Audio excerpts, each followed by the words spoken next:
ఈరోజు జగన్ని ఆయన సతీమణి భారత్ని ఇద్దరు చూసి కూడా జాలి పడాల్సి వస్తుంది.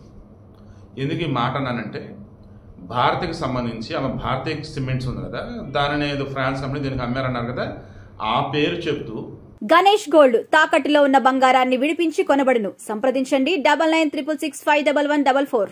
ఆ కంపెనీకి చెందిన డైరెక్టర్ అయినటువంటి గోవిందప్ప బాలాజీలో సోదాలంటూ ఒక న్యూస్ నేను వస్తే నేను చూసి షాక్ అయ్యా. వీళ్ళ భారతీయ సిమెంట్స్ పేరును కూడా చెప్పుకోలేని దుస్థితిలో వీళ్ళు ఉన్నారంటే ఎంత భయపడుతున్నారు అండ్ చేసిన తప్పు వీరిని ఎంత వేధిస్తుందని నాకు అనిపించింది.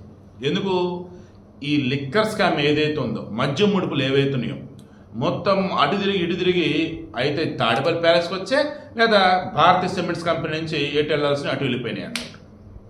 ఇప్పుడు ఈ దంపతులు నాకు తెలిసి గవర్నర్ నజీర్ని ఇప్పటికి కలిసి ఉంటారు లేదా ఈరోజు కలుస్తారు. జగన్ అండ్ భారతి ఈ దంపతులు ఆంధ్రప్రదేశ్ గవర్నర్ అబ్దుల్ నజీర్ గారిని ఈరోజు కలవబోతున్నారు, లేదా ఆల్రెడీ కలిసి ఉండొచ్చు నిన్న ఈరోజు. ఎందుకు ఏంటి అంటే ప్రస్తుతం ఉన్నటువంటి రాజకీయ పరిస్థితి గురించి చెప్తారట, అండ్ రాష్ట్రం అసలు ఎలా ఉంది ఏంటని చెప్తారట. రాష్ట్ర ప్రభుత్వం కావాలని చెప్పేసి ఏ రకంగా వీళ్ళ మీద దాడులు చేస్తుందంటే అది ఎక్స్ప్లెయిన్ చేస్తారట. ఎలాగంటే, ఒరే ఇది మీరేరా చూసుకోవాల్సింది, రే మాట్లాడండి రా మీరు అని జగన్ చెబుతూ ఉన్నా ఈ వైసీపీలో ఉన్న వాళ్ళు ఊరుకన్నా హరిహర వీరమల్లు వచ్చింది అక్కడ దమ్ముచి మాట్లాడకపోతే ఎట్టా అని అది మాట్లాడుతున్నారు. ఇక్కడ మాట్లాడాల్సింది ఏంటిది, మిథున్ రెడ్డి అరెస్ట్ అయ్యాడా, మిథున్ రెడ్డికి బెయిల్ కూడా రాలేదా, మిథున్ రెడ్డి రిమాండ్లో ఉన్నాడా, మిథున్ రెడ్డికి సంబంధించేసి సరే ఇంటి భోజనం తెప్పించుకోవచ్చు అని చెప్పేసి కోర్టు చెప్పింది, జైలు కూడా ఓకే అన్నారు. దగ్గర ఇంటి భోజనం తీసుకొస్తున్న మూమెంట్లో పెద్దిరెడ్డి దగ్గర ఉన్నటువంటి గన్మెన్ కాళేశ ఆ సామాన్ ఏదో పట్టుకుంటే ఇదేంటి గన్మెన్ అయ్యుండి అవి ఎలా తీసుకుంటాం ఏంటని చెప్పేసి ఆయన సస్పెండ్ చేశారా. ఆ మూమెంట్లో వైసీపీ ఏమంటుంది, ఇంత మానవత్వం లేకుండా ఉన్నారేంటి, ఆయన గన్మెన్, ఆయనకు చెయ్యి బాగాలేదు అందుకని ఆయన తీసుకున్నాడు, ఆయన వేరే ఏమన్నా ప్రమాదకర మెటీరియల్ తీసుకున్నాడా, కేవలం ఇంటి భోజనము ఇంకేదైనా చిన్న చిన్న వస్తువులే కదా అని చెప్పేసి కబుర్లు చెప్తా ఉంటే, డ్యూటీ అంటే డ్యూటీ అరా బాబు, వీళ్ళు వైసీపీ కార్యకర్తలు కాదు, arm reserved AR police constable వాళ్ళు, దెన్ వాళ్ళు ఏంటి సామాన్లు మేయటం ఏంటి చర్చే అని చెప్పేసి అన్నారు. ఇక అయిపోయింది. ఇక ఈ మూమెంట్లో అసలు మిథున్ రెడ్డికి సంబంధించి ఈ లిక్కర్ కేసు సంబంధించి ఎంతమంది వైసీపీలు మాట ఒకసారి లిస్ట్ తీయండి. గడిచిన 4-5 రోజులుగా ఈ వైసీపీ వాళ్ళు కానీ ఈ పేటీఎం బ్యాచ్ కానీ హరిహర వీరమల్లు గురించే దారుణంగా పోస్టుల మీద పోస్టులు పెడతా ఉన్నారు. ఆ అంబటి రాంబాబు ఆయన ఏకంగా సినిమాలో నటించడం అని చెప్పేసి నేను అనుకున్నా, సినిమాలో నటించలా, బట్ జీవించేశాడు బయట. ఏమని, హరిహర వీరమల్లు సూపర్ హిట్ అవ్వాలి, కలెక్షన్ వర్షం కరవాలి, అది ఇదని చెప్పేసి. తీరా సినిమా రిలీజ్ అయిన తర్వాత అబ్బే ఏముంది ఏం లేదు అయ్యా అన్నాడు. ఏంట్రా అంటే రివ్యూ స్టార్ట్ చేశాడు. గతంలో ఈయన నీటిపారుదల శాఖ మంత్రిగా ఉన్నప్పుడు నీటిపారుదల వదిలేసి నోటిపారుదల అన్నట్టుగా మారాడు. ఏ రకంగా, సినిమా రివ్యూలు చెప్పుకుంటూ కలెక్షన్ చెప్పుకుంటూ భీమ్లా నాయక సినిమాకి సంబంధించి ఎలా ఉంది ఏంటి, దాని కలెక్షన్ ఎంత వచ్చింది ఏంటి మొత్తం ఆ మనిషి చెప్పినాడు. పోలవరం ప్రాజెక్టు గురించి చెప్పరా బాబు అంటే, నాకెందుకు అవన్నీ, అధికారులు చెప్తారు, నాకు అవన్నీ తెలీదు, నాకు సినిమా గురించి బాగా తెలిసి చెప్పి సినిమాల గురించి చెప్పాడు. అటువంటి దిక్కుమలని దరిద్రాన్ని 5 సంవత్సరాలు మనం మోసం, మరలా కళ్ళు మూస్తే వాళ్ళ గవర్నమెంట్ వచ్చిందని చెప్పేసి మరలా జగన్ చెప్తుంటే జై జగన్ జై జగన్, ముఖ్యమంత్రి జగన్ ముఖ్యమంత్రి జగన్, సీఎం జగన్ అంటూ ఉన్నారు.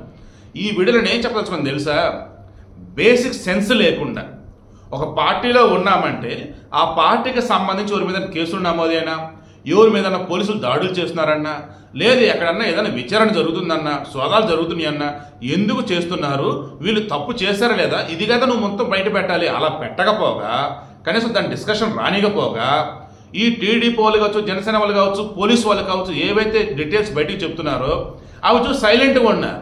అదంటే హరిహర వీరమల్లు సినిమా బాగాలేదు, హరిహర వీరమల్లు గ్రాఫిక్స్ బాగాలేవు, హరిహర వీరమల్లు అన్ని కోట్లు ఖర్చు ఎందుకైంది, హరిహర వీరమల్లు థియేటర్ జనాలు లేరు.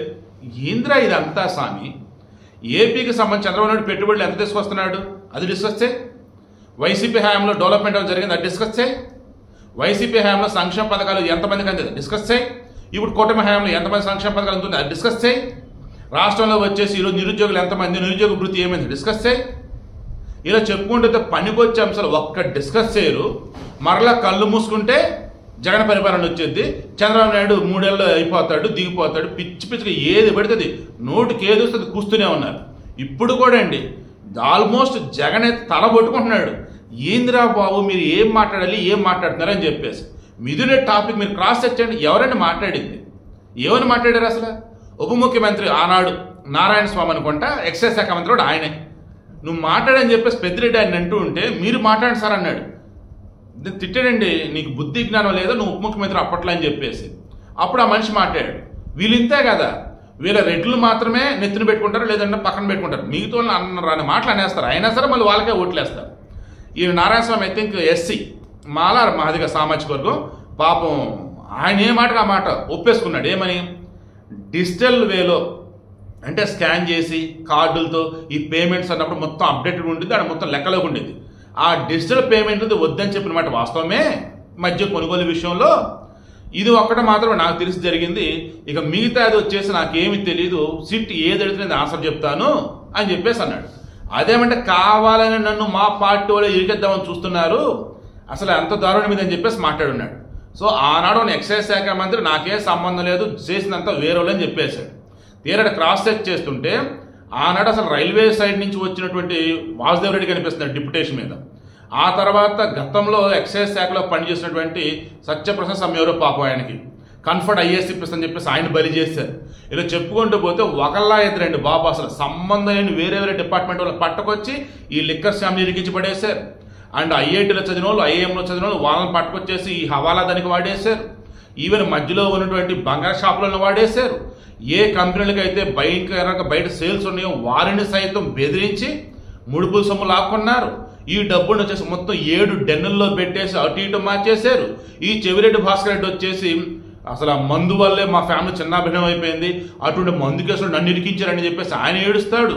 ఆయన ఫోన్ ఎక్కడ ఉంది, ఎవరికి ఫోన్ చేసాడు, ఎంత డబ్బు పట్టుకెళ్ళాడు ఏంటని చెప్పేసి సిట్టు వాళ్ళు మొత్తం కోర్టు ముందు చెప్తారు. ఇలా చెప్పుకుంటూ పోతే వైసీపీ నాయకుల యొక్క ముసలి ఏడుపులు ఎవరు పట్టించుకోవట్లా, ముసలి కన్నీరుని.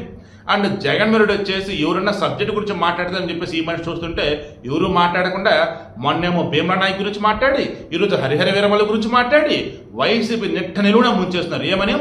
రాజకీయాలకి పనికిరానిదని సిట్టి ఈరోజు ఏవైతే నిజాలు బయట పెడుతుందో లిక్కర్ కేసు సంబంధించి అవన్నీ నిజాలే అని చెప్పేసి. And finally I'm sure Chandrababu Naidu గారిని అరెస్ట్ చేసినప్పుడు టీడీపీ వాళ్ళు కావచ్చు, న్యూట్రల్ వాళ్ళు కావచ్చు, జనసేన వాళ్ళు కావచ్చు ఒకటే అనుకున్నారు, ఏం తప్పు చేశాడని చెప్పేసి చంద్రబాబు నాయుడు ఈరోజు లోపల పెట్టి ఈ మనిషిని చూస్తే ఎక్కడ ఇచ్చిన తప్పు కనిపించదు.